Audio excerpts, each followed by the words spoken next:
Today we'll be talking about hearing loss and new media. But before we do that, I would like to show you a video on how the ear works. Sound waves travel into the ear, making their way to a snail-shaped object called the cochlea. Once inside, they encounter hair cells that transmit the sound to the brain. But those tiny hair cells, essential to our hearing, can die if exposed to loud noise over prolonged periods of time. Imagine not being able to hear your baby's first laugh. Imagine not being able to hear your mom when she's trying to give you some comforting advice after a long day. So, today I'm here to propose that MP3 players, televisions, laptops, and any other sound devices should have stricter limits placed on their volume levels. How often do you listen to your headphones? If your music is turned up too loud, WebMD reports that it will ruin your hearing permanently. As a musician, I know how important hearing is. I've been in a marching band for 5 years of my life, and I've been in a concert band for even longer than that, and you're exposed to some very loud noises. Not having proper protection from those noises can really mess up your hearing, and I know people who have hearing troubles now because they didn't use proper hearing protection. There are ways to prevent hearing loss, however, and we'll get to those later. So first, let's talk about why you should turn down your music. So why should we set limits on our TVs and our laptops and our iPods and our iPhones and our iPads? Why? Well, how many decibels are flowing through your ears just when you're watching this video? How many decibels are flowing through your ears when you're listening to your favorite song? Prolonged exposure to noises above 85 decibels can really damage your ears, according to the American Speech Language Hearing Association. The maximum volume of most MP3 players is 110 decibels. So 85, 110. That's really, really bad if you're listening to your iPod at the top volume for long periods of time. You're already damaging your hearing. And just to put some things in comparison, a jet plane takeoff is 120 decibels. So if you're working out at the gym and you got your music turned up because it motivates you, and you're pretty much pumping a jet plane takeoff into your ears for however long you're at the gym. So the average adult hearing range is 20 hertz to 20,000 hertz. So everybody in this class should be able to hear really, really, really, really, really quiet sounds and really, really, really, really, really, really loud sounds. Exposure to noises above 85 decibels for a long amount of time without any protection is going to bring that lower and lower and lower, and soon you won't be able to hear anything over 15,000 hertz.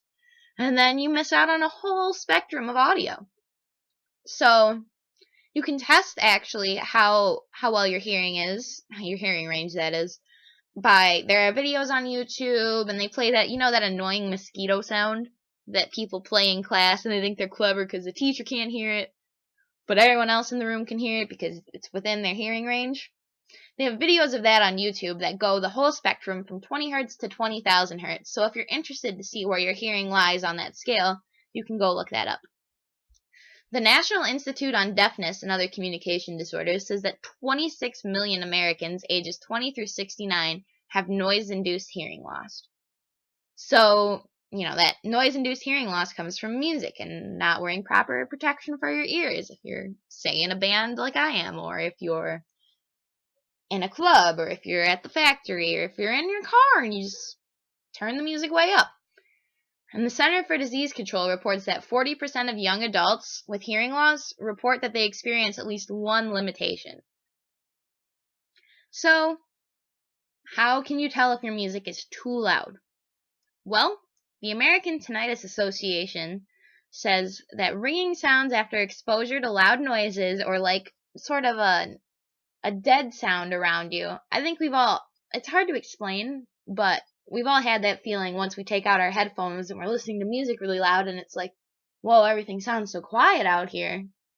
That is actually when you can tell that your music is too loud, because it's starting to damage your hearing. There are ways, however, to prevent damaging your hearing. There are volume limits. You can set them on devices. I'm not sure if Android has a feature like this, but I'm sure most MP3 players do. But I do know that on the iPhone for iOS 7, if you're interested in setting a volume limit, you can go to Settings, Music, and Volume Limit. And then there's a little slider and you can drag it to where you want the limit to be. So you can also purchase headphones with the built-in noise limit, just if in case you are like, I'm really not sure what's a good volume for me to listening to. They sell headphones that have volume limits already built in. You don't have to worry about it, and it won't damage your ears. Also, if you plan on going to the club or your favorite concert or anything, invest in a pair of earplugs. You can get them for like $2. Just pop them in your ears, and it'll really protect your ears. I promise. It might be a little bit harder to hear, but is it really worth missing your child's first words or your wife or husband's laugh just to hear this concert? The FCC is also taking action to stop commercials from being so loud. So now we've discussed the problem of hearing loss and its causes. If you listen to your music too loud, if you aren't using proper ear protection when you go to the club or a concert or the factory, you're damaging your hearing permanently. Ears just don't miraculously fix themselves. Once the damage is done, it's done. Another thing is that we talked about some facts and figures that a lot of hearing loss is a common problem in the United States and even around the world. And we talked about how to solve that problem by investing in a nice pair of earplugs or setting volume limits on your devices.